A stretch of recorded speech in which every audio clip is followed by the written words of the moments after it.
And welcome back, everyone, to Ferris State basketball coverage. Rob Bentley with you live from Detroit, where Ferris State wins it over Wayne State 79-75, the final score, and joined by the head coach of the Bulldogs, Andy Bronkema. Coach, your team had to find a way to get it done here on the road tonight and able to do so, some big plays down the stretch for you. Yeah, I mean, that was quite a game. And, we 10-point lead at half, pushed it up to 14 or 16 maybe. And then they came battling back, and then, they made a nice little run and cut it to a two-possession game.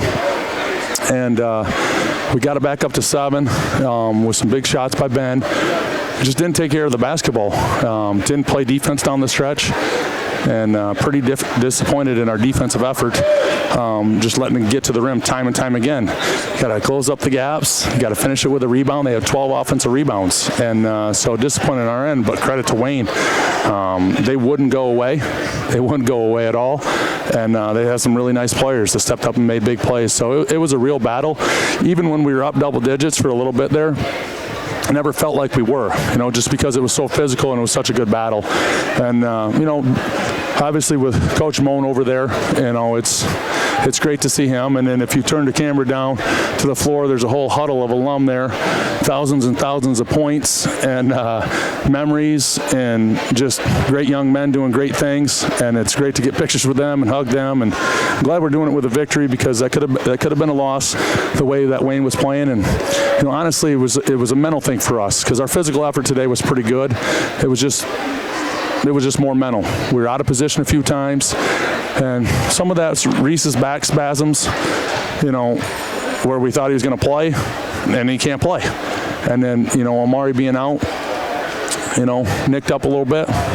Some guys playing new spots, and so that could be it too. So I have to figure that out as a coach as quick as I can, help put them in spots. But just too many mental errors, weird fouls to put them on the free throw line. You want to make teams earn it. And then not being able to fortify and play good defense down the stretch and just giving up layups. And if we did stop them, we gave up on offensive rebounds. So just made enough plays. And I thought Ben made some huge shots. And, that was the difference.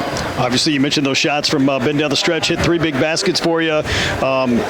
Plays you like to see out of a graduate senior who's certainly put up a lot of points for you over the course of his career. Yeah, big plays. A lot of people make big plays. I mean, you have to when you win on the road, all right? So I don't want to – it's mixed emotions, because this is a big win for us. And Wayne's building that program with a second-year staff and a lot of good young players. And – they're pretty good. So I don't want to say that this win doesn't feel good, because it does, and it was hard earned. But as a coach, you look at all the other areas. It's just the lack of focus tonight was not impressive to me, and I have to teach them better, hold them accountable better, press better buttons, and just get them to focus. We were out of focus, and we always say the game is 4-to-1, mental to physical. We got the physical, right? We got the 1. We just need to focus on the 4, and we got to do that. So life on the road doesn't get easier. We're going to go to Saginaw and try to stay more mentally focused, because we're going to have to. How much does it impact maybe what you guys do on the floor, being minus a couple guys that are a regular part of your playing rotation? Well, it's hard, and because you're just used to the rotation. You're used to what they do for you. You're asking somebody to do something slightly different. And then we had some foul trouble in the first half, right? And then we have some guys every night, too. When you play a deep lineup, everybody's like, well, you got depth. And we do, and we love it, and it's great. But that's, twice as many people to maybe not play good. You got to figure that out. Who's not having a great game, or, who's struggling a little bit, or who's in their feelings about it, And so you have to balance it all out. And when you're missing 2 guys and trying to balance that out, you can mess it up. And that's what coaches can do. They can mess it up. So I try not to get in the way.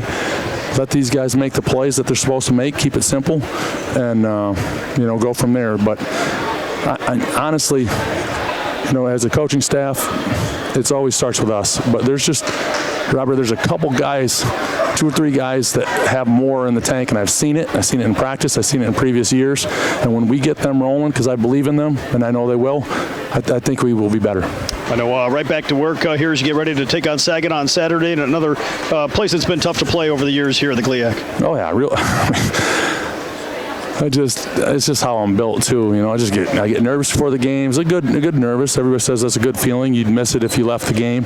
But these teams, you study the teams, you're impressed with them. There's players that you recruited. There's coaching staffs you respect. So it's just every night's like that. Every single night. But again, coming here, this is a beautiful facility, first of all. Really impressive. It's fun to play in here. And it got pretty loud at moments today, too. It wasn't packed or anything, but it got pretty loud. And it's just fun to see people. People like to come to this game. I mean, I can't wait to get back down there and catch up with these guys. And, you know, they stay in touch anyway, but I want to go see them. So no more questions, Robert. All right, Coach. Thanks for the time. Congrats on the win, and we'll talk to you again on Saturday. See you, man.